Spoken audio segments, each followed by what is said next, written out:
بسم اللہ الرحمن الرحیم بسم اللہ الرحمن الرحیم الحمد للہ رب العالمین والصلاة والسلام علی رسولہ محمد وآلہ واصحابہ اجمعین اما بعد۔ درس نمبر 213۔ آج کے سبق کا عنوان ہے واو کے مطلق جمع ہونے پر اشکال، حصہ سوم۔ یہ بحث چل رہی تھی کہ واو مطلق جمع کے لیے ہے، اور بعض حضرات نے چند مسائل ذکر کیے ہیں جس سے یہ معلوم ہوتا ہے کہ احناف کے نزدیک واو ترتیب کے لیے ہیں۔ ان مسائل کے ذریعے سے وہ اشکال کرتا ہے۔ تو علامہ صدر الشریعہ رحمۃ اللہ علیہ نے 3 مسائل ذکر کیے، اور کہ جس میں ایسا معلوم ہوتا ہے کہ واو ترتیب کے لیے ہے، مطلق جمع کے لیے نہیں۔ احناف کے نزدیک، امام ابو حنیفہ رحمۃ اللہ کے نزدیک، تو ان مسائل کو ذکر کر رہے، اس کا جواب دے رہے ہیں۔ پچھلے سبق میں ان میں سے ایک مسئلہ گزر چکا، آج کے سبق میں دوسرا اور تیسرا مسئلہ ذکر کریں گے۔ فرماتے ہیں وَإِن زَوَّجَهُ الْفُضُولِيُّ أُخْتَيْنِ بِعَقْدَيْنِ فَأَجَازَهُمَا مُتَفَرِّقًا بَطَلَ نِكَاحُ الثَّانِيَةِ وَإِنْ أَجَازَهُمَا مَعًا أي قال أجزت نكاحهما أو بحرف العطف أي قال أجزت نكاح هذه وهذه بطل أي بطل نكاح كل واحدة منهما فجعلتموه للقران۔ اگر فضولی نے کسی کا نکاح کرایا 2 بہنوں سے 2 الگ الگ عقدوں میں، اور پھر اس شخص نے ان دونوں نکاح کو جائز قرار دیا الگ الگ طور پر، تو دوسری بہن کا نکاح باطل ہو جائے گا۔ اور اگر اس نے اکٹھے دونوں کا نکاح جائز قرار دیا، یعنی کہا اجزت نکاحہما، یا حرف عطف کے ساتھ کہا اور کہا اجزت نکاح ہذہ و ہذہ، تو ہر ایک کا نکاح باطل ہو جائے گا۔ تو یہاں تم نے واو کو قران کے لیے لیا ہے۔ یہ آپ حضرات کو معلوم ہوگا کہ 2 بہنوں کو نکاح میں جمع کرنا جائز نہیں ہے۔ اب ایک شخص نے، اور فضولی کی تعریف بھی پچھلے سبق میں گزر چکی، فضولی اس کو کہتے ہیں جو کسی کی اجازت کے بغیر کوئی کام انجام دے۔ اب ایک فضولی نے کسی کا نکاح کرایا 2 لڑکیوں کے ساتھ جو آپس میں بہنیں ہیں، تو اب نکاح تو موقوف ہے اس شخص کی اجازت پر۔ اب اجازت کے آگے 3 صورتیں بیان کی ہے۔ ایک صورت یہ ہے کہ اس نے متفرق طور پر ان لڑکیوں کے نکاح کو جائز قرار دیا، مطلب ایک دن کہا کہ فلاں کے ساتھ جو تم نے میرا نکاح کیا ہے میں اس کو ٹھیک قرار دیتا ہوں،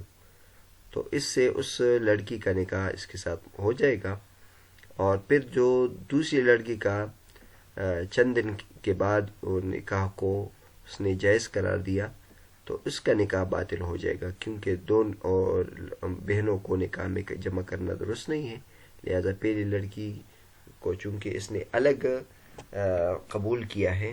لہذا اس کا نکاح تو درست ہو جائے گا، دوسری لڑکی کا نکاح درست نہیں ہوگا۔ اور اگر ان دونوں دوسری صورت یہ ہے کہ دونوں کا اکٹھے نکاح جائز قرار دیا، اس کو ان دونوں نکاحوں کے بارے میں خبر پہنچی اور اس نے کہا کہ تم نے ٹھیک کیا ہے، میں اس کے ساتھ نکاح کرتا ہوں، تو اس صورت میں ان دونوں کا نکاح ناجائز ہوگا، کیونکہ بیک وقت دونوں کا نکاح قبول ہو گیا، اور 2 بہنوں کو نکاح میں جمع کرنا درست نہیں ہے۔ یہ بھی بالکل واضح صورت ہے۔ لیکن درمیان کی جو صورت ہے وہ یہ ہے کہ اگر اس نے لفظ استعمال کیا واو کا اور کہا کہ اجزت نکاح ہذہ و ہذہ، میں نے اس کا نکاح بھی جائز قرار دیا اور اس کا نکاح بھی جائز قرار دیا، تو اس صورت میں بھی احناف کہتے ہیں کہ دونوں کا نکاح باطل ہو جائے گا۔ اگر واو مطلق جمع کے لیے ہے اور قران کے لیے نہیں ہے، ترتیب کے لیے نہیں ہے، تو قران کے لیے، ترتیب کے لیے تو نہیں، یہاں قران کی صورت میں اشکال ہوتا ہے۔ واو آپ قران کے لیے یعنی دونوں کو ملانے کے معنی میں استعمال کرتے ہیں، تو یہاں آپ نے واو کو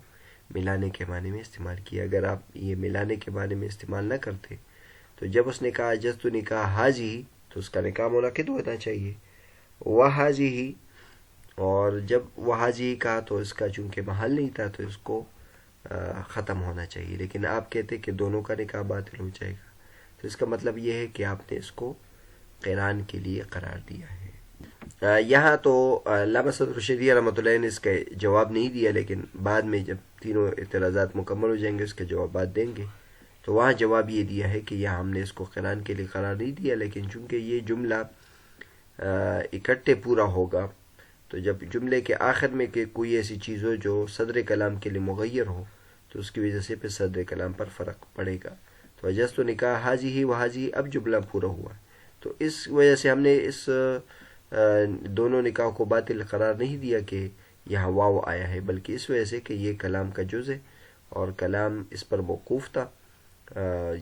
اور چونکہ اس کی وجہ سے کلام میں فرق آ رہا تھا، لہٰذا اس وجہ سے ہم نے حکم تبدیل کیا۔ یہ دوسرا مسئلہ تھا۔ تیسرا مسئلہ یہ ہے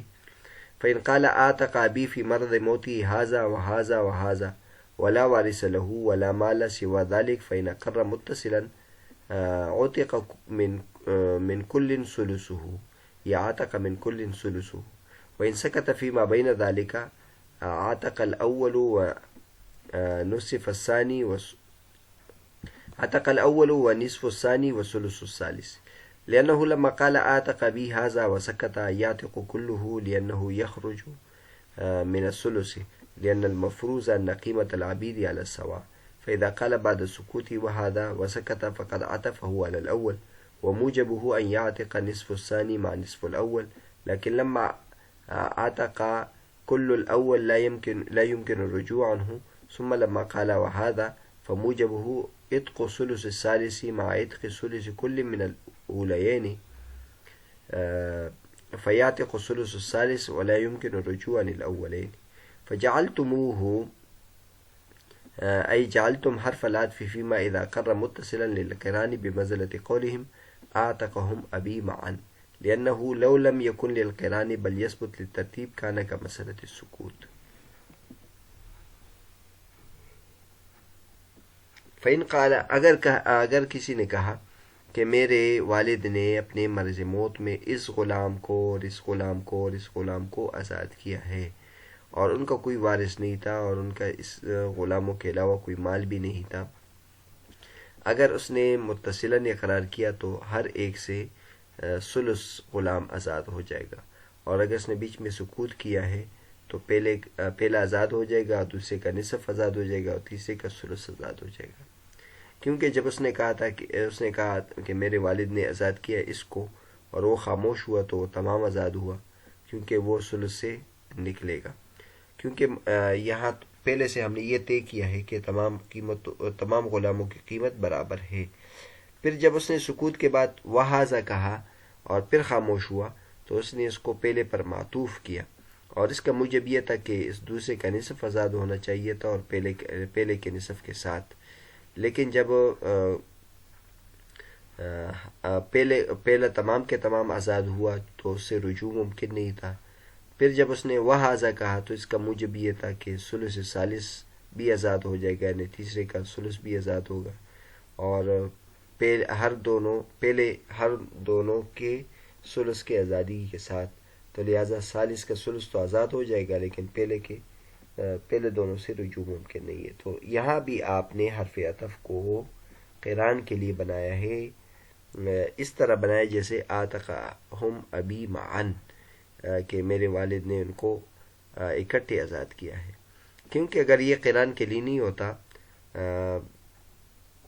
بلکہ ترتیب ثابت ہوتا تو یہ سکوت کے مسئلے کی طرح ہوتا۔ یہ تیسرا مسئلہ ذکر کیا ہے، اس کے ذریعے سے وہ اشکال کر رہے ہیں۔ چند باتیں آپ کو تو پہلے سے معلوم ہوگی، وہ یہ ہے کہ ایک شخص کو اپنی وصیت ثلث میں سے وصیت کی اجازت ہے،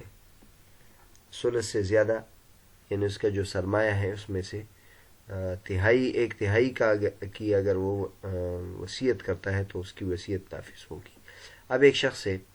اور اس کے 3 غلام تھے اور غلام بھی مال ہیں، اور اس کے علاوہ اس کا کوئی یعنی سرمایہ مال نہیں تھا، اور اس نے اقرار کیا ایک شخص نے اقرار کیا کہ میرے والد نے اپنے مرض موت میں اس کو اور اس کو اور اس کو آزاد کیا ہے، یعنی تینوں غلاموں کے بارے میں کہا کہ ان تینوں غلاموں کو آزاد کیا ہے، اور اس شخص کا جو مال تھا وہ صرف یہ 3 غلام تھے۔ ظاہر ہے وہ 3 غلاموں کو تو ہم آزاد نہیں کر سکتے، کیونکہ 3 تو کل سرمایہ ہے، صرف ایک غلام کو اس کو اجازت ہے، لیکن اس نے لفظ تو یہ استعمال کیا ہے کہ میرے والد نے اس کو اس کو اس کو اور اس کو یعنی تینوں کو آزاد کیا ہے۔ اب مسئلہ یہ ہے کہ اس نے اگر اس نے یہ لفظ استعمال کیا ہے کہ ان تینوں کو آزاد کیا ہے، تو اس صورت میں تو آسان ہے کہ تینوں کا ثلث ہم آزاد کر دیتے، لیکن اس نے یہ لفظ یہاں ہاذا و ہاذا و ہاذا یعنی واو کا استعمال کیا ہے۔ تو اس کے بارے میں ہمارے علماء نے کتابوں میں لکھا ہے کہ اگر اس نے متصلاً یہ کہا ہے تو پھر ہر ایک سے ثلث آزاد ہو جائے گا۔ تو اس کا مطلب یہ ہے کہ واو کو آپ نے قران کے لیے بنایا ہے کہ تینوں کو آپ تینوں میں سے ہر ایک کو آپ اس کے تیسرے حصے کو آپ آزاد کر رہے ہیں۔ اگر آپ کے نزدیک واو قران کے لیے نہیں ہوتا تو جب اس نے یہ کہا تھا کہ میرے والد نے اپنے مرض موت میں اس کو آزاد کیا ہے، تو چونکہ وہ ثلث تھا تو وہ آزاد ہو جاتا، باقی 2 میں سے آزاد نہ ہوتا، لیکن آپ نے کہا کہ تینوں میں سے ثلث آزاد ہو جائے گا۔ اور اگر ان دونوں میں اس نے خاموشی اختیار کی ہے تو پہلے پورا کا پورا آزاد ہو جائے گا، دوسرے کا آدھا آزاد ہو جائے گا، اور تیسرے کا ثلث آزاد ہو جائے گا۔ تو اس سے بھی معلوم ہوتا ہے کہ آپ نے اس کو قران کے لیے قرار دیا ہے اور واو مطلق جمع کے لیے مراد نہیں لیا۔ پہلے معترض کے اعتراض بیان کرتے ہیں، اور پھر آگے آپ نے آپ کو بتایا تھا کہ تینوں اعتراضات کے جوابات آگے آ جائیں گے، تو پہلے اس کی تشریح کرتے کہ یہ کیسے، یہ جو دوسری صورت ہے کہ بیچ میں اگر خاموش ہوا تو پہلا پورا آزاد ہو جائے گا، دوسرے کا آدھا آزاد ہو گا، تیسرے کا ثلث آزاد ہو جائے گا۔ تو اس کی وجہ یہ ہے کہ جب اس نے کہا کہ میرے والد نے اس کو آزاد کیا ہے، ایک غلام کی طرف اشارہ کیا اور بیچ میں خاموش ہو گیا، تو وہ چونکہ ثلث تھا مکمل تو وہ آزاد ہو جائے گا، کیونکہ لأنه یخرج من الثلث، وہ کل مال کا ثلث بھی تھا تو یہ ثلث میں سے نکل جائے گا۔ اور یہ پہلے سے ہم نے یہ طے کی ہے اس صورت کے لیے